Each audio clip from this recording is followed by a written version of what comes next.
গ্রান, কি সুন্দর গ্রান! তোমার রান্নার সুবাসে আমার মন ভরে যায়, আর তোমার হাতের রান্না খেলে আমার পেট ভরে যায়। হয়েছে হয়েছে, তোমাকে আর প্রশংসা করতে হবে নে। বুঝেছি তোমার বড্ড ক্ষুধা পেয়েছে, এবার নাও তো গাঁঠে পিণ্ডে গিলে পেট ভরাও। ইরি মাইরি, তোর মতো খাটাস বউ আর দুইটা দেখিনি। আমি মরতে যাচ্ছি আর তুই কিনা আমার পিছু পিছু যাচ্ছিস আমার মরণ দেখতে। ওরে হারামজাদি, ইচ্ছে করছে মরার আগে তোকে লাঠি দিয়ে পিটিয়ে পাট পাট করে দেই। সে তুমি যতই আমাকে হুমকি ধামকি দাওনি কেন, আমি কিছুতেই এখন তোমার পিছু ছাড়বো নি। তুমি বহুবার মরার কথা বলেছো, কিন্তু বারবার তোমার মুড চেঞ্জ হয়ে গেছে। তুমি আর মরনি। এবারও যদি শক্তপোক্ত গাছের ডাল খুঁজতে খুঁজতে তোমার মুড চেঞ্জ হয়ে যায়, না না বাবা, আমি আর সেই রিস্ক নিব নে। আরে আরে, কি হয়েছে শেফা মিসকে? তোরা এত চিৎকার চেঁচামেচি করছিস কেন? কি ঝামেলা পাকালে আবার তোরা? বলতো আমাকে শুনি। আরে মিসকে শেফা, থাম থাম বলছি, থাম। কি হয়নি সেটা একবার জিজ্ঞেস করো বাঘ মামা। কি এক মেয়ের সাথে বিয়ে দিলে আমায়?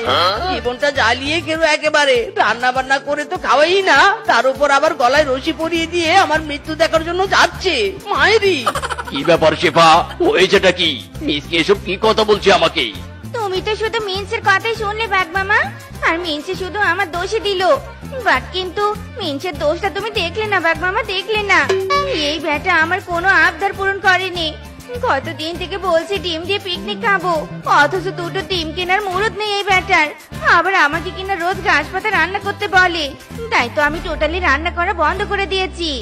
ইরি মাইরি, সব দোষ এখন আমার হলো তো। আমি আর কোনো কথা শুনতে চাই না, এবার আমি মরে যাবই যাবো। আর তুমি মরে গেলে আমি দ্বিতীয় বিয়ে করবো।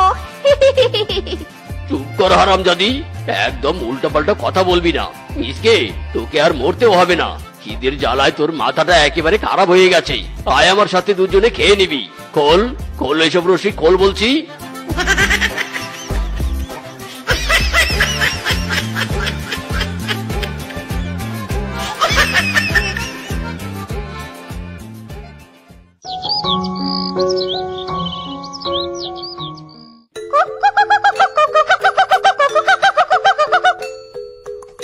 মরণ, সকাল হতে না হতে মুরগিগুলো এত ডাকাডাকি শুরু করে দেয়। ইচ্ছে করে সব কটা মুরগিকে একেবারে জবাই করে খেয়ে ফেলি।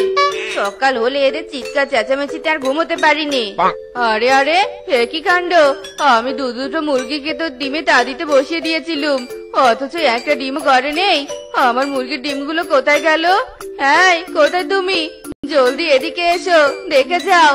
কি গো, তুমি কি আমার কথা শুনতে পাচ্ছ না নাকি? কি ব্যাপার, তোমাকে কি নিমন্ত্রণ কার্ড পাঠিয়ে আনতে হবে?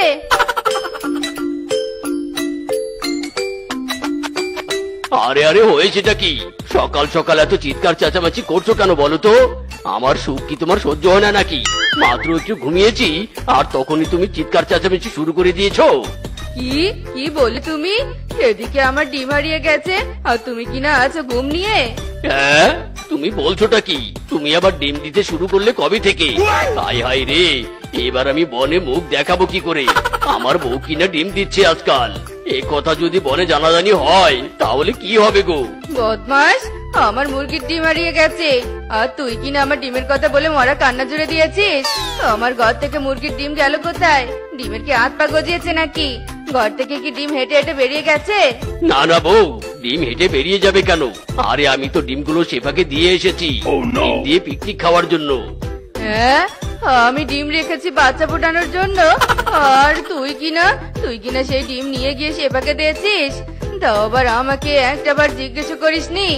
অযথা রোগ কে নেই হারামজাদা, রোগ কে নেই।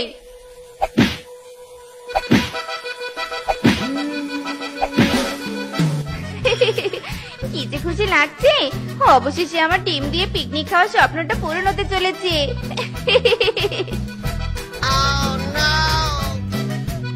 আরে আরে, কি করছো তুমি বাঘ মামা? ডিমগুলো নিয়ে যাচ্ছ কোথায়? ডিম তো তুমি দিয়ে গেলে, আবার তুমি কিনা ডিম কেড়ে নিয়ে যাচ্ছ? হ্যাঁ শেফা, যাচ্ছি যাচ্ছি, কারণ তোর পিকনিক খাওয়ার চেয়ে আমার সংসার বাঁচানো বেশি ইম্পর্টেন্ট।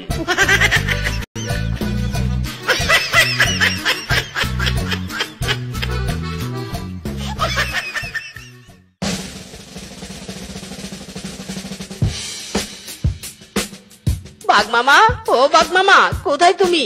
জলদি বাইরে এসো। কোথায় লুকিয়েছো বাঘ মামা? বাইরে এসো বলছি।